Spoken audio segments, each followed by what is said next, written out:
안녕하세요, 오쌤입니다. 오쌤의 네가 스터디 피그마 강좌 그 24번째 시간 인스펙트 패널과 제플린에 대해서 보도록 할게요. 목차 먼저 보도록 하겠습니다. 첫 번째, 코드 변환 전 체크 요소. 두 번째, 클린 도큐멘트 플러그인. 세 번째, 인스펙트 패널. 네 번째, 피그마와 제플린. 어때요? 간단하죠? 하지만 공부는 누가? 네가. 동영상을 본 후에도 꼭 복습은 해주세요. 수업 첫 번째, 코드 변환 전 체크 요소를 보도록 할게요. 디자이너가 디자인을 다 했다고 보도록 할게요. 이때 개발자한테 그 디자인 파일을 넘겨주겠죠? 그때 개발자한테 넘기기 전에 반드시 확인해줘야 될 코드 변환 전 체크 요소가 있습니다. 그거에 대한 거를 잠깐 보고 넘어가도록 할게요. 체크 요소 첫 번째, 레이어 정리입니다. 모든 레이어에는 이름을 잘 지정을 해주셔야 합니다. 그래서 이름 규칙을 잘 정해 주시고요. 혹시 이름 규칙 지키기가 어려우면 지난번에 봤던 리네임잇이라는 플러그인을 사용하면 좋겠죠? 그리고 레이어 위치를 잘 정리하시는 것이 좋습니다. 레이어 위치는요, 사람들이 보는 시점을 기준으로 좌측 상단으로 보이게 만드는 것이 좋습니다. 전체적 그룹은 상단부터 하단으로 흐르도록 처리를 해주시고요. 같은 행간의 그룹이면 좌측을 먼저, 우측을 나중에 만드는 것이 좋습니다. 왜냐면 보통 사람들이 다 오른손잡이기 때문에 시점 이동이 대부분 그렇기 때문에 그런 거죠. 그리고 잘못 숨긴 레이어를 불필요할 경우는 삭제를 해주세요. 혹은 디자이너가 테스트하려고 여러 레이어를 해놓는다면 확인을 위해서 그렇게 만들었을 뿐인데 개발자가 이걸 해야 되나 말아야 되나 생각할 수 있겠죠. 아니면 눈까지 켜서 작업해야 되는 거는 좀 힘든 일일 수 있잖아요. 그래서 잘못해서 숨긴 레이어라든지 테스트용으로 숨긴 레이어는 반드시 지워주고 가시는 게 좋을 것 같습니다. 체크 요소 두 번째, 컴포넌트 및 그룹 확인이에요. 일단 빈 그룹을 없애주시는 게 중요할 것 같습니다. 그리고 상위 요소와 하위 요소를 확인해서 그룹화가 잘 되어 있는지 처리를 해주시고요. 컴포넌트 중 일부만 이미지로 내보내고 싶다면 그 레이어명은 반드시 잘 작성해 주는 게 좋습니다. 그리고 모든 디자인 요소가 디자인하고 있는 프레임 안에 있는지 확인을 해주세요. 특히 벡터로 가져온 SVG나 플러그인을 사용해서 갖고 온 거는 자꾸 프레임 밖으로 처리가 되죠. 그런 요소들이 프레임 내부에 있는지 다시 한번 확인을 해주십니다. 체크 요소 세 번째, 수치와 영역이에요. 개발자는 코딩할 때 보통 소수점을 잘 쓰지 않거든요. 포토샵 같은 경우도 최소 픽셀이 1픽셀이죠. 그렇다시피 화면들도 대부분은 소수점을 잘 사용하지 않으니까요. 소수점으로 되어 있는 게 있는지 없는지 잘 찾아서 수정해주세요. 저희가 트랜스폼 기능을 사용해서 막 그 크기를 바꾸다 보면 소수점으로 들어갈 수도 있으니까 잘 확인해주는 게 좋을 것 같습니다. 그리고 패딩과 마진 영역은 오토 레이아웃이 잘 되어 있는지 확인을 해주세요. 오토 레이아웃으로 되어 있으면 갭이라든지 그런 여백들이 잘 보이기 때문에 코딩할 때 또 편리하게 작업할 수 있거든요. 그리고 정렬과 줄간격을 좀 잘 맞춰주시면 좋을 것 같습니다. 왼쪽 정렬인지 가운데 정렬인지 오른쪽 정렬인지 잘 확인해 주시면 좋겠죠.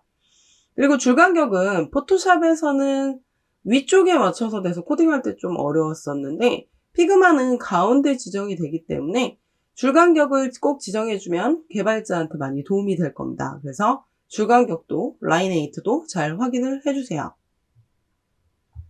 체크 요소 네 번째, 익스포트입니다.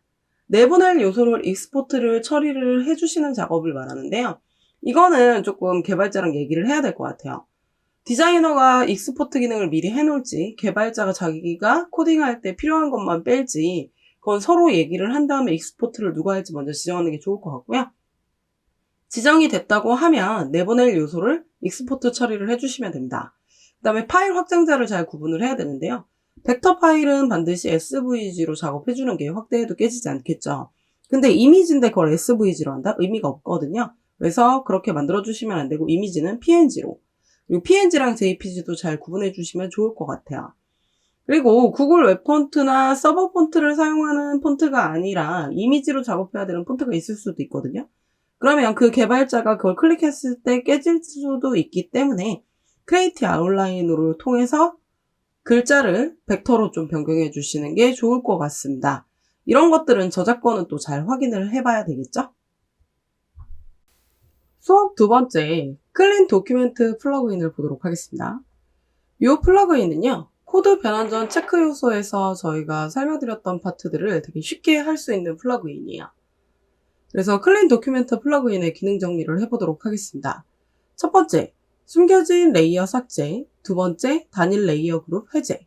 세 번째, 완벽한 픽셀 만들기. 네 번째, 스마트 레이어 이름 바꾸기. 다섯 번째, 스마트 정렬 레이어. 여섯 번째, 페이지 정렬. 일곱 번째, 플러그인 재설정. 이런 기능들을 갖고 있어요. 전부 다 볼 건 아니고요. 몇 개만 테스트로 실습을 해보도록 하겠습니다. 간단하게 클린 도큐멘트 플러그인 몇 개만 실습을 해보도록 하겠습니다. 자, 제가 사각형, 삼각형, 별표 3개 이렇게 그려놨어요. 그래서 레이어명을 확인해 보시면 뒤에 숫자가 이렇게 붙어 있죠. 그래서 스마트하게 레이어명을 정리해 보도록 하겠습니다. 저 숫자를 좀 빼보도록 할게요. 자, 요 3개를 전부 다 잡아서 리소스 툴을 누르시고 클린 도큐멘트를 검색을 하십니다. 런 눌렀을 때요. 스마트 리네임이라고 있어요. 리네임 이시랑은 조금 사용법이 다르기는 한데 저는 요거를 그냥 번호 없애는 용으로 이렇게 씁니다. 그러고 나서 스마트 리네임 레이어라는 걸 누르시면 이렇게 번호가 다 전부 사라지는 거 확인되시죠? 자, 그 다음에 요것들에 대한 것을 이제 숨겨진 레이어를 삭제해보는 걸 해볼게요. 가운데에 삼각형을 잡아보시고 눈을 꺼보도록 하겠습니다. 그럼 이건 지금 안 보이고 있는 거잖아요. 굳이 필요가 없는 건데 이제 눈을 꺼놨다라고 봤을 때 다시 이제 리소스 툴 눌러서 도큐멘트 가셔가지고 런 누르실 때 딜리트 히든 레이어스라는 걸 누르시면 보이시죠? 삭제되는 게 보이실 겁니다. 두 번째로는 단일 레이어 그룹 해제 파트 가보도록 할게요. 지금 보시면 그냥 글자를 그룹으로 묶어놨고요. 버튼 텍스트를 그룹으로 묶어놨어요. 얘는 지금 2개로 되어 있고 단일 그룹은 1개로 되어 있는 거 확인되시죠? 자, 이때 다시 리소스 툴 가셔가지고 플러그인을 실행해 보도록 할게요. 이때 언그룹 싱글 레이어 그룹스라는 걸 누르시면 단일 그룹으로 되어 있던 거는 그냥 텍스트가 이렇게 풀리는 거 확인되시죠? 세 번째로는 완벽한 픽셀 만들기를 보도록 할게요. 자, 지금 보시면 사각형이랑 별표를 그렸는데 크기를 보시면 제가 소수점으로 일부러 바꿔놨습니다. 잘못 크기를 줄이다 보면 이렇게 소수점으로 갈 수도 있다는 거죠. 자, 확인 다 되시죠? 이때 역시 플러그인을 실행을 하실 거예요. 이때 Make Pixel Perfect라고 이렇게 눌러주시게 되면 클릭해 보겠습니다.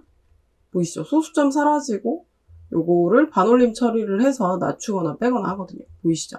그러면은 픽셀들이 이렇게 완벽하게 들어가는 게 확인이 되실 겁니다. 그 다음에 이 페이지들을 정렬하는 것도 있어요. 지금 보시면은 그냥 제가 이름들을 임의적으로 이렇게 작성을 했거든요. 요거를 정렬하는 기능도 있습니다. 런 누르셔서 Sort Page by Name 눌렀더니 기억 니은 순으로 오름차순으로 잘 정리되는 게 확인되실 거예요. 수업 세 번째, 인스펙트 패널을 보도록 하겠습니다. 인스펙트 패널은요, 코드들을 보여주는 패널이에요.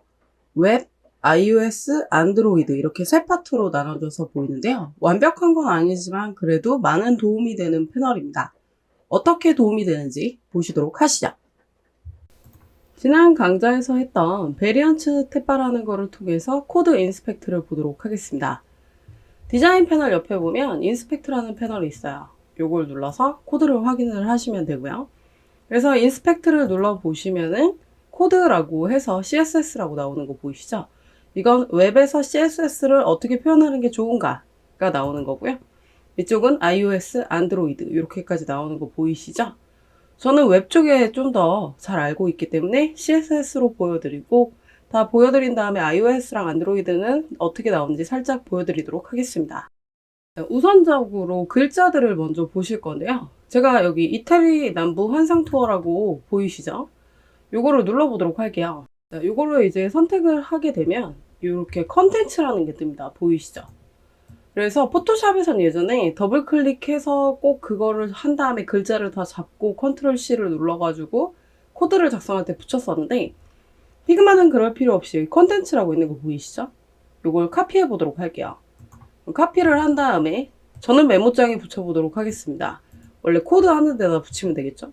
그럼 저렇게 이태리 남부 환상 투어라고 저렇게 붙는 게 확인이 되실 거예요. 그럼 편리하게 저렇게 작업할 수 있는 거 보이시죠? 그리고 또 보면 폰트라든지 굵기, 크기, 주간격까지도 다 나오는 게 확인이 되실 거예요. 그리고 컬러 같은 경우도 헥스 코드를 바로 카피해서 쓸 수도 있고요. RGB 방식이라든지 HSL 방식이라든지 이런 식으로 해서 코드로 작성을 하실 수도 있습니다. 그리고 또 이제 이런 버튼을 한다고 볼게요. 그럼 버튼에 대한 크기 이렇게 정확히 이제 나오시는 게 보이실 거예요. 190에 50이다 이런 식으로 잘 나오는 거 확인되시죠? 포토샵에서 요거를 확인하려고 하면은 사각 선택 툴로 드래그를 해가지고 몇 픽셀 되는지 확인하고 그랬어야 되는데 눈에 저렇게 딱딱 보이기 때문에 코딩하기는 좋다는 거죠. 색상들도 뭐뭐를 썼는지가 이렇게 쫙 뜨고요. 테두리도 이렇게 나오는 거 확인되시죠? 그렇기 때문에 좀 편리하게 사용하실 수 있어요. 대신 코딩은 꼭 맞다고 볼 수는 없거든요. 무조건 포지션 앱솔루트로 나오다 보니까 이렇게 주는 건 좀 말이 안 될 수 있습니다. 그래서 이런 게 도움이 되진 않을 수 있지만 그래도 간격이라든지 이런 것들을 잘 확인할 수 있어요. 자, 그 다음에 이 글자 사이들의 갭 같은 경우도 전체적으로 이렇게 잡아보시면 글자의 갭이 40픽셀이다 이런 식으로 잘 나오는 거 보이시죠?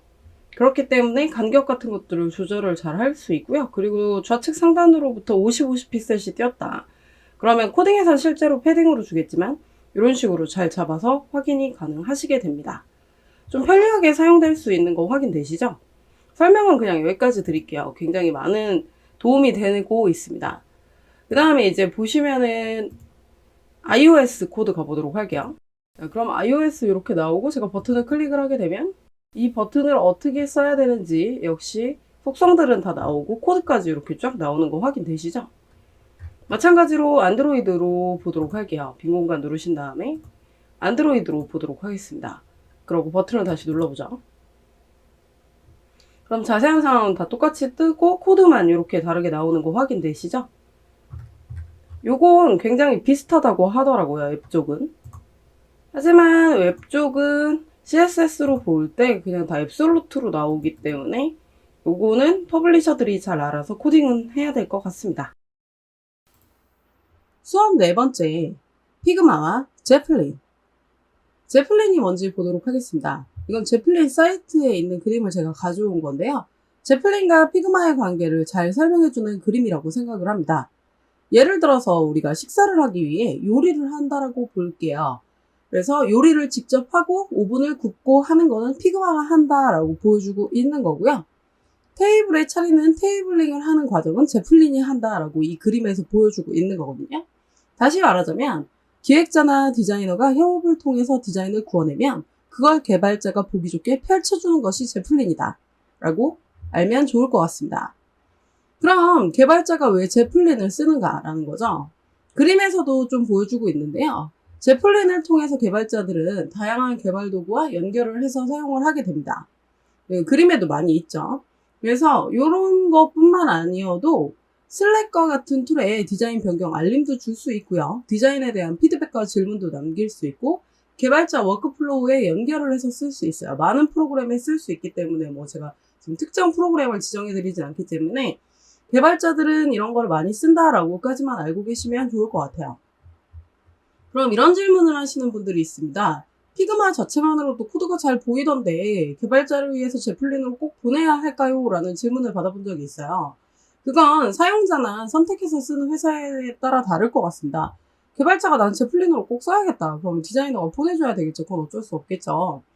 마늘 툴을 받아들여서 협업하는데 보탬이 될 것인가 아니면 간소하게 사용해서 공부를 최소화할 것인가가 그 포인트일 것 같아요.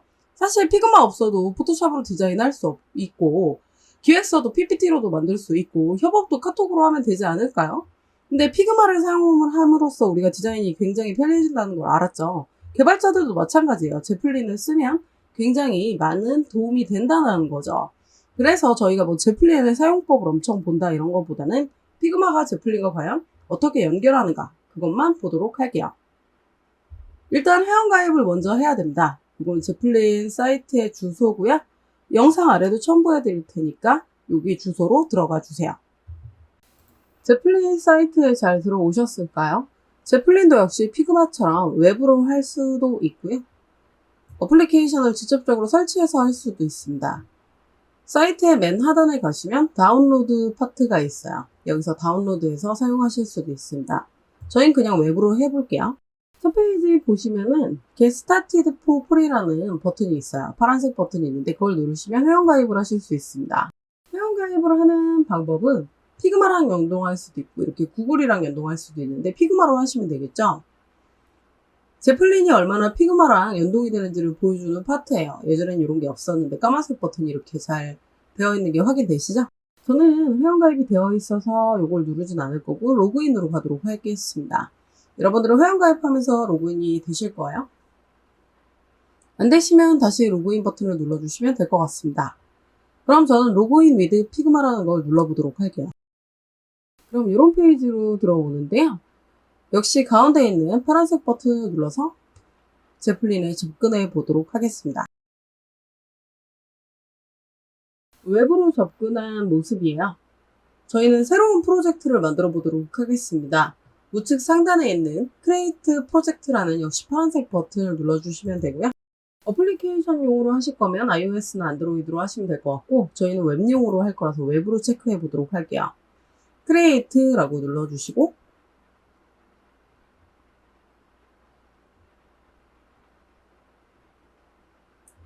그럼 프로젝트 쪽으로 오게 됩니다.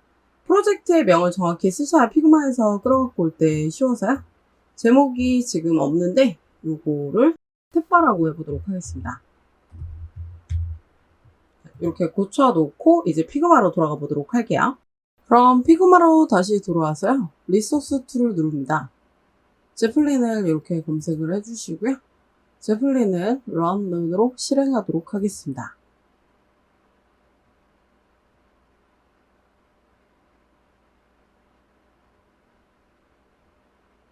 그럼 제플린 관련 창이 뜨는 게 확인이 되시는데요. 저는 지금 로그인을 해놔서 그렇고 여기서도 로그인하라고 뜨면 버튼을 눌러주시면 되세요. 자, 그러면은 프레임을 선택하라고 나오는 거 보이시죠? 보내고 싶은 프레임만 선택하실 수 있어요. 디자인한 원본을 안 보낼 수 있어서 굉장히 편리합니다. 5개의 프레임을 잡았다고 나오는 거 보이시죠? 익스포트 할게요. 그럼 제플린이랑 연동해서 프로그램을 보내고 있는 것을 확인할 수 있습니다.